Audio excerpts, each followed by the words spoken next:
எல்லாரும் வந்து சொல்லுவாங்கல்ல, ஃபர்ஸ்ட் டே தான் வந்து ரொம்ப ஒரு இம்பார்ட்டண்ட்டான விஷயம் வந்து நான் ஷேர் பண்ண மறந்துட்டேன். இன்னமும் நிறைய பேர் வந்து பீரியட்ஸ்னா குளிக்காம கிச்சனுக்குள்ள வரக்கூடாது, இல்லை நமக்கு ஒருவேளை சி செக்ஷன் பண்ணா இது மாதிரிலாம் பண்ணாங்க அப்படின்னா அது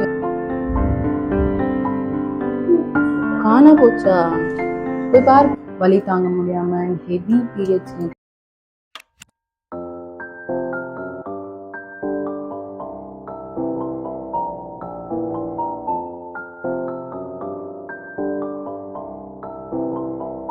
ஹாய், நீங்கள் பார்த்துட்ருக்கிறது அபியும் அவளும். இன்றைக்கி என்னோட ஒரு டே இன் மை லைஃப் வீடியோ தான் பார்க்க போகிறீங்க. பட் ஸ்டில் ஒரு ரெகுலர் வீடியோ கிடையாது. ஒரு பெயின்ஃபுல்லான பீரியட் டே. அது வந்து நான் எப்படி என்னோடய பீரியட் பெயினை வந்து மேனேஜ் பண்ணுறேன், அண்ட் எப்படி என் குழந்தைய பார்த்துக்கிறேன், எப்படி என்ன டேக் கேர் பண்ணுறேன், எப்படி வீட்டை மேனேஜ் பண்ணுறேன் அப்படின்னு எல்லா விஷயத்தை பற்றியும் இந்த வீடியோவில் பார்க்க போகிறோம். பார்க்கலாமா? பசிக்குது.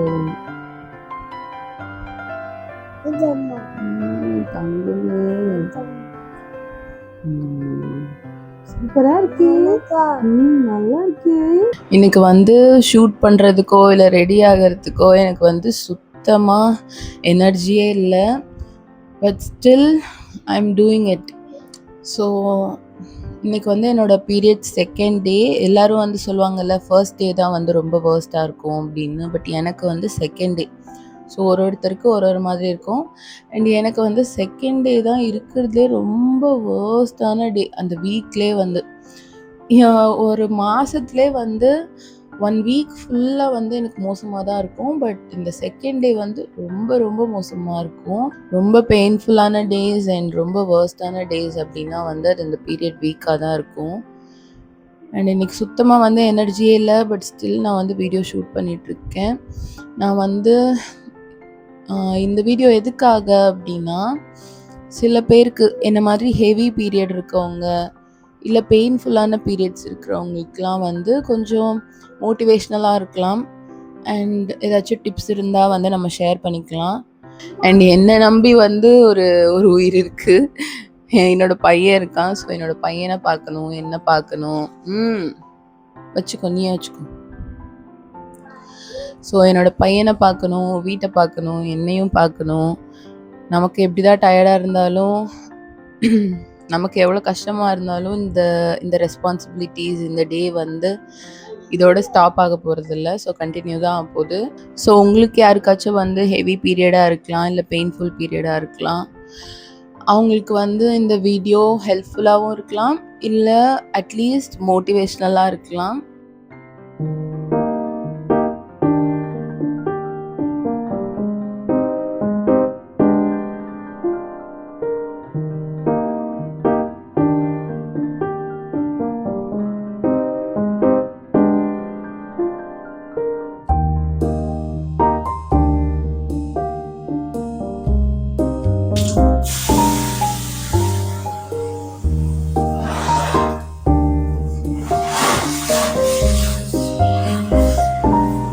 யூஸ்வலாக நான் வந்து பீரியட்ஸ் டைமில் குளிச்சுட்டு அதுக்கப்புறம் தான் வந்து எந்த வேலையாக இருந்தாலும் செய்வேன். குக் பண்ணுறதா இருக்கட்டும், இல்லை எந்த வேலையாக இருந்தாலும் நான் வந்து டைரெக்டாக பெட்லேருந்து எழுந்திரிச்சோன்னு குளிக்கிறதுக்கு தான் போவேன்.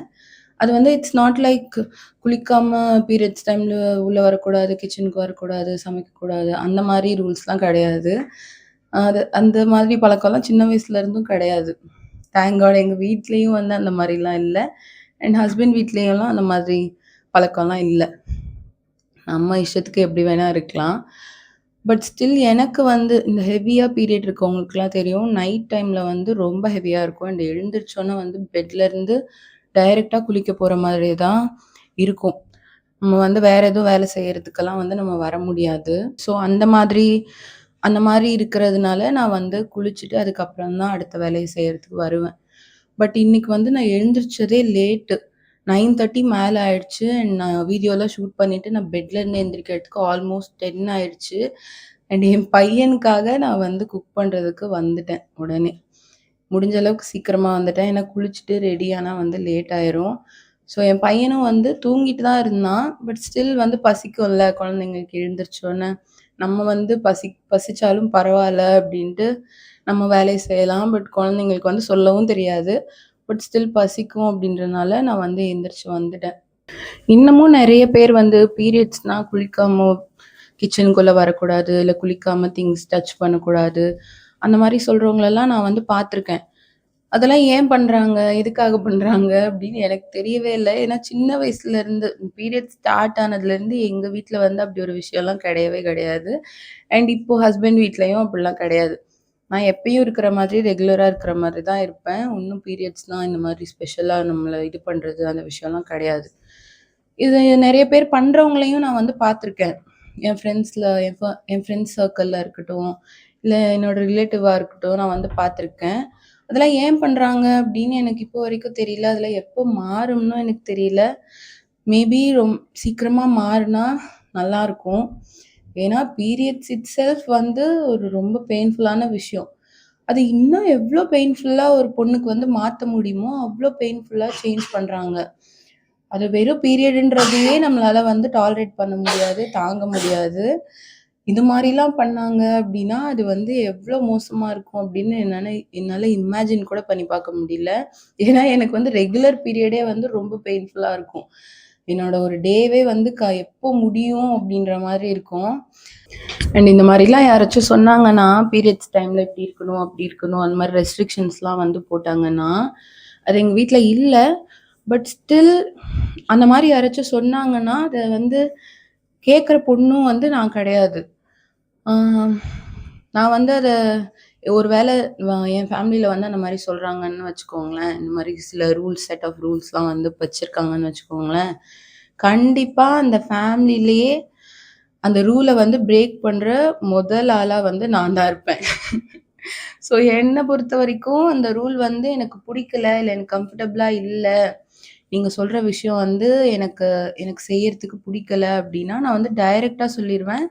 அதுக்கு அப்போஸ் பண்ணி நான் வந்து யார வேணாலும் எதிர்த்து பேசுவேன், எதிர்த்து நிப்பேன். ஸோ அதுதான் வந்து என்னோட கேரக்டர். நான் இப்படிதான் இருக்கணும், இப்படிதான் இருக்கணும் அப்படின்னு நீங்க சொல்றது வந்து எனக்கு செட் ஆகல. இல்ல எனக்கு அது வந்து எனக்கு கம்ஃபர்டபுளா இல்ல. என்ன அது கஷ்டப்படுத்துது அப்படின்னா, கண்டிப்பா நான் அந்த விஷயத்த செய்ய மாட்டேன். ஸோ இந்த வீடியோ பார்த்துட்டு இருக்கிற உங்க வீட்ல யாருக்காச்சும் இந்த மாதிரி ரூல்ஸ் இருக்கு அப்படின்னா, என்னென்ன ரூல்ஸ்லாம் இருக்கு அப்படின்னு சொல்லுங்க. அந்த ரூல வந்து நீங்க எப்படி பிரேக் பண்ண போறீங்க அப்படின்றதையும் வந்து சீக்கிரமா டிசைட் பண்ணிக்கோங்க.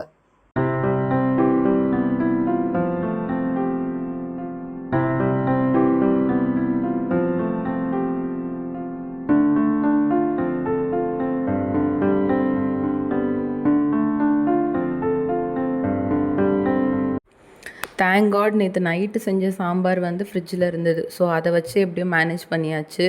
ஜஸ்ட்டு தோசை மட்டும் செஞ்சுட்டு அது கூட வச்சு சாப்பிட்டாச்சு.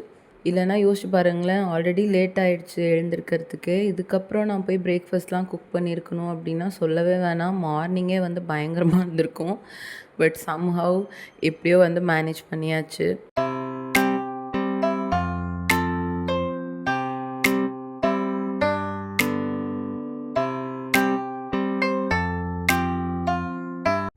எங்கள் வீட்டில் வந்து யாருக்குமே இந்த இட்லி பொடி, அப்புறம் ஜாமு இதெல்லாம் வச்சு சாப்பிட்றதுலாம் சுத்தமாக பிடிக்காது. அந்த ஹேபிட்டே இல்லை. அதனால மார்னிங் பிரேக்ஃபாஸ்ட்னாலே சட்னி, சாம்பார் அது மாதிரி ஏதாச்சும் ஒன்று செஞ்சு தான் ஆகணும். பட் இன்றைக்கி வந்து கிரேட் எஸ்கேப்புன்னு தான் சொல்லணும். இல்லைனா வந்து நல்லா மாட்டியிருந்திருப்பேன். ஏன்னா நான் 10:00 ஆகிடுச்சு.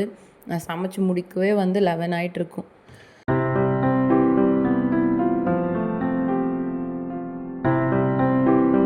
ஜி புஜ்ஜி எங்க போச்சு காணோம்? எங்க போச்சு? காணா போச்சா? போய் பாரு போ, புஜ்ஜி கூப்பிடு.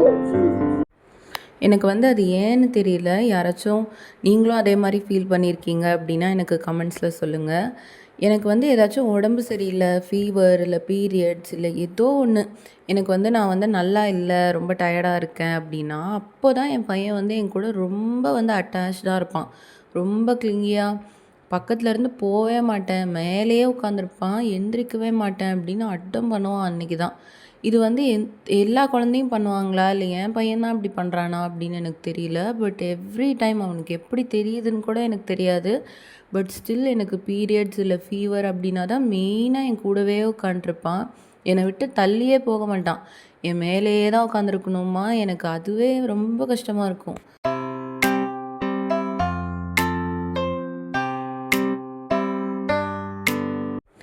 இந்த பீரியட்ஸ் பெயினை வந்து மறக்கிறதுக்கு வந்து ஒருத்தருக்கு ஒரு மெத்தட் இருக்கும். நம்ம எல்லாருமே கண்டிப்பாக ஏதாச்சும் ஒரு மெத்தட் வந்து இத்தனை வருஷத்தில் கண்டுபிடிச்சி வச்சுருப்போம். ஸோ அந்த மாதிரி எனக்கு ஒரு மெத்தட் இருக்குது. அது வந்து சில்லுன்னு ஏதாச்சும் சாப்பிடணும், இல்லை ஏதாச்சும் இந்த மாதிரி ட்ரிங்க் வந்து குடிக்கணும்.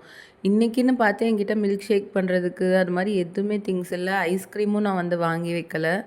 வெளியில் போய் வாங்கிட்டு வரத்துக்கும் சுத்தமாக ஸ்ட்ரென்த் இல்லை. அதனால கோல்டு காஃபி போட்டு குடிச்சிட்டேன். பட் காஃபி வந்து நான் அவ்வளோவா குடிக்க மாட்டேன். ரொம்ப ரேராக தான் வந்து காஃபியே குடிப்பேன். பட் ஸ்டில் இன்றைக்கி வந்து எனக்கு ஏதாச்சும் ஒன்று சில்லுன்னு குடிக்கணும். ஸோ அதனால் கோல்டு காஃபி போட்டு குடிச்சிட்டேன். அண்ட் காஃபி வந்து எந்த அளவுக்கு பீரியட்ஸ் டைமில் நல்லது இல்லை நல்லது இல்லை அப்படின்னு எனக்கு சுத்தமாக ஐடியா இல்லை. எனக்கு தேங்க் காட் எனக்கு ஒன்றும் பண்ணலை. ஸோ இந்த சில்லுன்னு குடிக்கிறது வந்து என்னோடய பெயின் கோப் அப் பண்ணுற ஒரு மெக்கானிசமில் ஒன்று. ஸோ சில்லுன்னு ஐஸ்கிரீம் இல்லை மில்க் ஷேக் அந்த மாதிரி ஏதாச்சும் ஒன்று வந்து பண்ணி நான் பீரியட்ஸ் இந்த வீக் முடிகிற வரைக்கும் டெய்லி ஏதாச்சும் ஒன்று இந்த மாதிரி குடிச்சிட்டே தான் இருப்பேன்.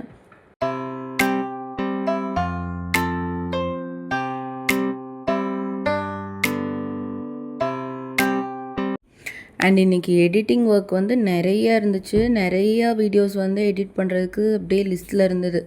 அதெல்லாம் நாளைக்கு பண்ணிக்கலாம், இன்னும் கொஞ்சம் பெயின் இல்லாத டைமில் பண்ணிக்கலாம் அப்படின்னு சொல்லி அப்படியே விட்டு நிறைய பைலப் ஆகிடுச்சு. அதை நான் மொத்தத்தில் பண்ணவே இல்லை. ஸோ இன்றைக்கி கொஞ்சம் நேரம் உட்காந்து பண்ணலாம் அப்படின்னு நினச்சேன். பட் ஸ்டில் பெயின் வந்து ஸ்டார்ட் ஆகிடுச்சு. இந்த வீடியோ எடிட் பண்ணும்போது தான் நானே ஒரு விஷயம் கவனித்தேன். நான் வந்து பாட்டு பாடிட்டுருக்கேன். அது என்ன பாட்டு அப்படின்னா, என் பையனோட ரைம்ஸு. அவன் வந்து டிவியில் ரைம்ஸ் கேட்டுட்ருந்தான். அந்த பாட்டே வந்து நான் பாடிட்டுருக்கேன். ஏன் அப்படின்னா, இதுவும் வந்து என்னோடய பெயினை வந்து மேனேஜ் பண்ணுற ஒரு மெக்கானிசமில் ஒன்று. எனக்கு வந்து சடனாக வந்து கிராம்ப் ஆக ஆரம்பிக்குது, வலிக்க ஸ்டார்ட் பண்ணுது அப்படின்னா, அதை வந்து டைவர்ட் பண்ணுறதுக்காக நான் ஏதாச்சும் ஒரு சாங்ஸ் வந்து பாட ஆரம்பிச்சிருவேன். ஸோ நான் சடனாக வந்து சேடாக இருந்துட்டு பட் ஸ்டில் பாடுறேன் அப்படின்னா எனக்கு வந்து பீரியட்ஸ் அப்படின்னு கண்டுபிடிச்சிடலாம். ஸோ அவ்வளோ வழியிலையும் நான் வந்து பாடி என்னை டைவர்ட் பண்ண முடியுமா, இந்த எடிட்டிங் ஒர்க் வந்து முடிக்க முடியுமா அப்படின்னு ட்ரை பண்ணேன். பட் லாஸ்ட்டில் வந்து அந்த பீரியட் பெயின் தான் வந்து வின் பண்ணுச்சு. என்னால் சுத்தமாக உட்காரவே முடியல. அதனால் லேப்டாப் வந்து க்ளோஸ் பண்ணி வச்சுட்டு நான் வந்து எந்திரிச்சு போயிட்டேன். என் பெட்டில் போய் படுத்துட்டு ரெஸ்ட் எடுத்துகிட்டு ஒரு 2 ஹவர்ஸ் வந்து தூங்கிட்டேன். அதுக்கப்புறம் தான் வந்து எழுந்திரிச்சேன்.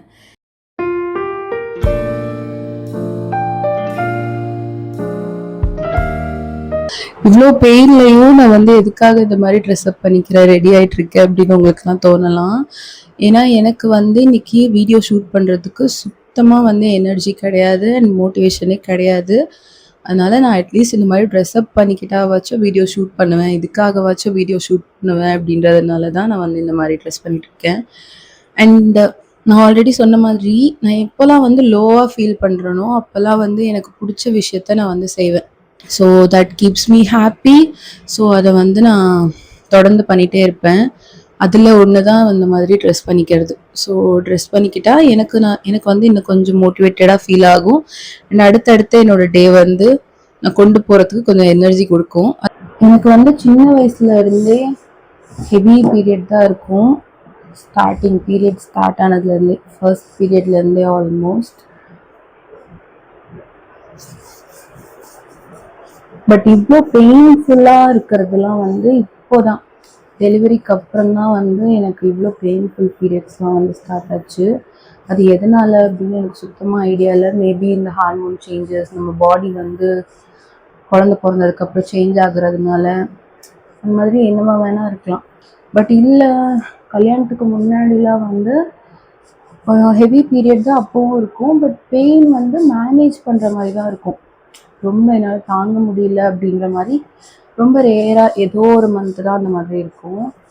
ஸோ இப்போ ஒரு 2 வருஷமாக தான் எனக்கு இந்த பயங்கர பெயின்ஃபுல் பீரியட் வந்து இருக்குது. அதுவும் பையன் பிறந்து ஒரு 1 இயர்லலாம் வந்து நான் பெயின் கில்லர்ஸ் எடுத்துக்கிற அளவுக்கு ரொம்ப மோசமாக இருந்தது என்னோடய பெயின் கில்லர் எடுத்தால் தான் நான் வந்து அடுத்த வேலையே பண்ண முடியும், பெட்லேருந்தே ஏஞ்சிக்க முடியும், அந்தளவுக்கு பெயின் இருந்தது. இப்போ டேஸ் ஆக ஆக கொஞ்சம் ஓகே, கொஞ்சம் நேரம் வலிக்கிறப்போ ரெஸ்ட் எடுத்தால் ஓகேவா, அந்த மேனேஜ் பண்ண முடிகிற அளவுக்கு இருக்குது. பட் ஸ்டில் இன்னுமே வந்து என்னோடய பெயின் வந்து அதிகமாக இருக்குன்னு தான் சொல்லணும். ஸோ நான் வந்து சொன்னேன்ல, கல்யாணத்துக்கு முன்னாடி பீரியட்ஸ்லாம் வந்து எனக்கு ஹெவியாக இருக்கும் பட் பெயின்ஃபுல்லாக இருக்காது அப்படின்னு. பட் தேர் ஆர் டேஸ் நான் வந்து காலேஜ்லேருந்து கிளாஸ் வந்து பாதியிலே விட்டுட்டு நான் வீட்டுக்கு வந்திருக்கேன். வலி தாங்க முடியாமல் அண்ட் ஹெவி பீரியட்ஸ். எனக்கு வந்து ஸ்டார்டிங்லேருந்தே வந்து பயங்கர ஹெவியாக இருக்கும் பீரியட்.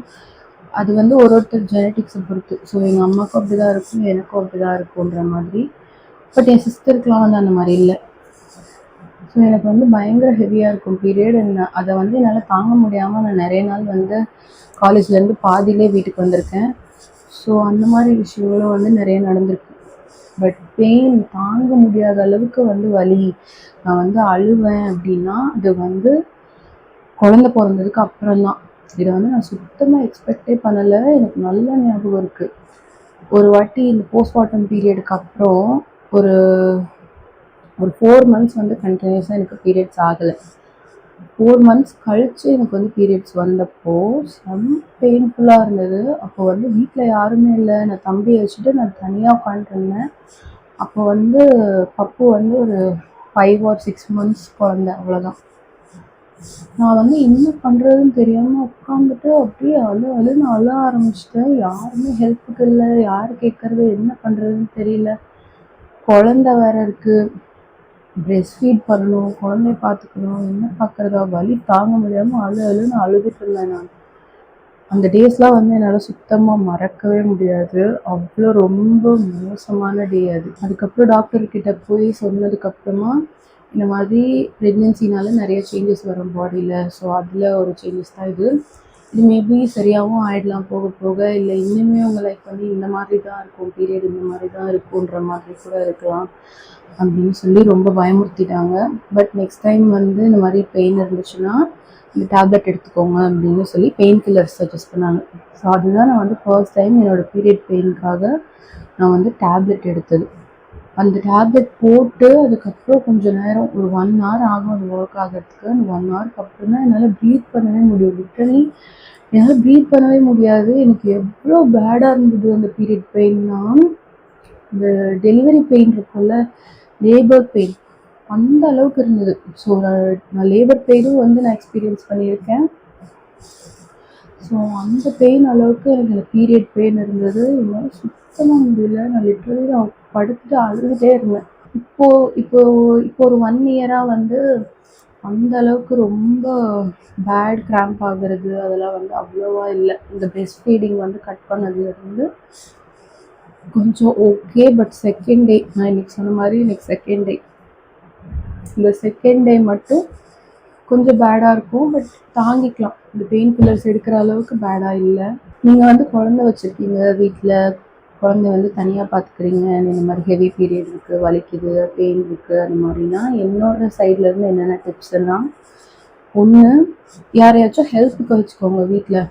உங்கள் ஹஸ்பண்டோ, இன்லாஸ், ஒரு பேரண்ட்ஸ் யாரோ ஒருத்தர் வந்து உங்கள் கூட வச்சுக்கோங்க. பேபியை பார்த்துக்கிறதுக்கு இல்லை வீட்டை பார்த்துக்கிறதுக்கு நீங்கள் வந்து கொஞ்சம் ரெஸ்ட் எடுக்கிற மாதிரி பார்த்துக்கோங்க. இல்லை அப்படி யாருமே இல்லை, இன் மை கேஸ் யாருமே இல்லை என் கூட, அப்படி யாருமே இல்லை அப்படின்னா எந்த வேலையுமே வந்து செய்யாதீங்க. அதுதான் வந்து உண்மை. எந்த வேலையுமே வந்து செய்யாதீங்க. முடிஞ்ச அளவுக்கு வந்து வேலை இல்லாமல் உங்கள் பாடியை வந்து ரெஸ்ட்டில் வச்சுக்கிறதுக்கு ட்ரை பண்ணுங்க. நான் வந்துட்டு இப்போ கூட கொஞ்சம் என்னால் முடியுது, மேனேஜ் பண்ண முடியுது அப்படின்னா தான் நான் வந்து குக் பண்ணுவேன், இந்த வேறு வேலைலாம் வந்து செய்வேன். பட் என்னால் முடியாத நாட்களும் வந்து இருக்குது. ஸோ லாஸ்ட் மந்த்லாம் வந்துட்டு என்னால் சுத்தமாக முடியல, பெட்லேருந்து ஏஞ்சிக்க முடியல. மோஸ்ட் ஆஃப் த டைம் வந்து குக்கிங்லாம் வந்து என் ஹஸ்பண்டே செஞ்சு வச்சுட்டு அதுக்கப்புறம் ஒர்க்குக்கு போயிடுவார். ஸோ நான் எழுந்திருப்பேன், சாப்பிடுவேன், ரெஸ்ட் எடுப்பேன், தூங்குவேன். என் பையனை பார்த்துக்கிறதே வந்து அவனுக்கு வந்து சாப்பாடு கொடுக்கறது, அவன் கூட விளையாடுறதே வந்து எனக்கு ரொம்ப கஷ்டமாக இருக்கும். ஸோ அந்த அளவுக்கெல்லாம் இருக்குது. இந்த மந்த் இன்னைக்கு வந்து கொஞ்சம் ஓகேவாக ஃபீல் பண்ணுறேன், தேங்க் காட். நான் இன்னைக்கு இந்த டே முடியறதுக்குள்ளே எதுவும் பேடாக சம்பவம் பண்ணலைன்னா ஓகே தான். ஸோ அந்த மாதிரி வேலையை பற்றி வந்து நான் கவலையப்பட மாட்டேன். லாண்ட்ரி இருக்கா, கவலைப்பட மாட்டேன். வீடு க்ளீனாக இல்லையா, கவலைப்பட மாட்டேன். நான் வந்து மெயினாக என்ன விஷயம் எடுத்துப்பேன் அப்படின்னா, நான் ரெஸ்ட் எடுக்கிறேன்னா ஓகே, என் பையன் வந்து சாப்பிட்டானா கரெக்டாக ஓகே, வீட்டில் வந்து சாப்பாடு இருக்கா, ஒரு 3 வேளையும் நாங்கள் சாப்பிட்றதுக்கு சாப்பாடு ரெடியாக இருக்கா, அவ்வளோதான். ஸோ இந்த 1 வீக் ஃபுல்லாகவே வந்து சர்வைவல் மோடில் தான் போகும். ஸோ நம்ம சர்வை பண்ணால் போதும். நம்ம வந்து பர்ஃபெக்டாக இருந்து அப்படியே இந்த வலியெல்லாம் தாங்கிட்டு நம்ம போய் எந்த வேலையும் வந்து நம்ம செய்ய வேணாம். நமக்கு ஒன்றும் யாரும் வந்து மெடல் கொடுக்க போகிறதில்ல. ஸோ உங்களோட ரெஸ்டிங் டைமை வந்து கரெக்டாக ஃபாலோ பண்ணுங்கள். ஒரு இம்பார்ட்டண்ட்டான விஷயம் வந்து நான் ஷேர் பண்ண மறந்துட்டேன். இதோட நேம் காட்டலாமான்னு எனக்கு வந்து தெரியல. ஸோ இது வந்து பீரியட் பேண்டி. ஸோ இதை பற்றி எனக்கு எப்போ தெரியும் அப்படின்னா, டெலிவரி டைமில் நம்ம வந்து ஹாஸ்பிட்டல் ரெடி ஆகும்ல, அப்போது வந்து பீரியட் ஃப்ளோ அதிகமாக இருக்கும். நமக்கு ஒரு வேளை சி செக்ஷன் பண்ணால், நான் அப்படி நினச்சேன், அதே மாதிரி சி செக்ஷனில் தான் எண்டப் ஆச்சு. சி செக்ஷன் பண்ணாலாம் வந்து பீரியட்ஸ் அப்போது அந்த ஃப்ளோ இருக்கிறப்போ ஆப்வியஸ்லி எனக்கு வந்து நார்மல் பேடெல்லாம் வந்து கம்ஃபர்டபுளாக இருக்காது. அப்படின்றனால ஏதோ ஒரு யூடியூப் வீடியோவில் அதை வந்து பார்த்துட்டு பீரியட் பேண்டி வந்து எனக்கு தெரிய வந்தது. ஸோ அப்போது அது வாங்கினது தான். அண்ட் நீங்கள் வந்து நம்ப மாட்டீங்க, எனக்கு பீரியட்ஸ் ஃப்ளோ வந்து தெரியாத அளவுக்கு ஃபர்ஸ்ட் டைம் என் லைஃப்லேயே வந்து நான் அந்த பேண்டி யூஸ் பண்ணப்போ தான் ஃபீல் பண்ணேன். அவ்வளோ கம்ஃபர்டபுள், இந்த லீக்கேஜ் ப்ராப்ளம் எதுவுமே வந்து இருக்காது. அண்ட் என்னோடய ஃப்ளோலாம் வந்து கம்மியாக இருக்குது, 3rd 4th டேலாம் இருக்குது அப்படின்னா நான் பீரியட்ஸுன்றதே வந்து மறந்துடுவேன். அந்த அளவுக்கு கம்ஃபர்டபுளாக இருக்கும். நீங்கள் வந்து இந்த பிராண்ட் தான் வாங்கணும்னு இல்லை. இது வந்து இப்போ நான் ஸ்டாக் இல்லைன்னு சொல்லி இந்த வாட்டி தான் இந்த பிராண்ட் வாங்கியிருக்கேன். இதுக்கு முன்னாடி வந்து எவர்ஈவ்னு ஒரு பிராண்ட் வந்து யூஸ் பண்ணிட்டு இருந்தேன். ஸோ ஏதோ ஒரு பீரியட் பேண்டி வந்து கண்டிப்பாக ட்ரை பண்ணுங்கள், உங்களுக்கு வந்து ஹெவி பீரியட்ஸ் இருக்குது அப்படின்னா. அதில் இருந்து இது வந்து என்னை சேவ் பண்ணிச்சுன்னு தான் சொல்லணும். நான் ப்ரெஸ்ட் ஃபீட் பண்ணும்போதெல்லாம் வந்து அவ்வளோ கஷ்டமாக இருக்கும்ல, நம்ம ரெகுலர் பேட் வச்சுட்டு யோசிச்சு பாருங்கள். ரெகுலர் பேட் இருக்குது, அண்ட் உங்களுக்கு லீக்கேஜ் ப்ராப்ளம் இருக்குது, ஹெவி ஃப்ளோ இருக்குது, பீரியட்ஸ் பெயின் இருக்குது, இது கூடவே சேர்ந்து நீங்கள் குழந்தையும் பார்த்துக்கணும், ப்ரெஸ்ட் ஃபீடு பண்ணணும்னா எவ்வளோ கஷ்டமாக இருந்திருக்கும். ஸோ அந்த வலியை வந்து, அந்த கஷ்டத்தை வந்து எனக்கு ஹாஃபாக கட் டவுன் பண்ணிடுச்சு இந்த பீரியட் பேண்டி. இந்த லீக்கேஜ் ப்ராப்ளம் கிடையாது. அண்ட் ஒரு நாளைக்கே வந்து 1-2 பீரியட் பேண்டி தான் யூஸ் பண்ணுற மாதிரி இருக்கும். மேக்ஸிமம் 1 தான் யூஸ் பண்ணுற மாதிரி இருக்கும். செகண்ட் டே ஹெவி ஃப்ளோ இருக்குன்னா மட்டும் 2 வாட்டி நீங்கள் சேஞ்ச் பண்ணுற மாதிரி இருக்கும். அவ்வளோ கம்ஃபர்டபுளாக இருக்கும். குழந்தைய தூக்கிட்டு எழுந்திருக்கிறதுக்கு, உட்காந்து திரும்ப ப்ரெஸ்ட் ஃபீட் பண்ணுறதுக்கு, அதுக்கெலாம் வந்து கம்ஃபர்டபுளாக இருக்கும். நீங்கள் வந்து பேடை பற்றி யோசிச்சுட்டே இருக்க வேணாம், பேட் வந்து மூவ் ஆகிறத பற்றி யோசிச்சுட்டே இருக்க வேணாம். ஸோ கண்டிப்பாக to give it a try period பேண்டிக்கு.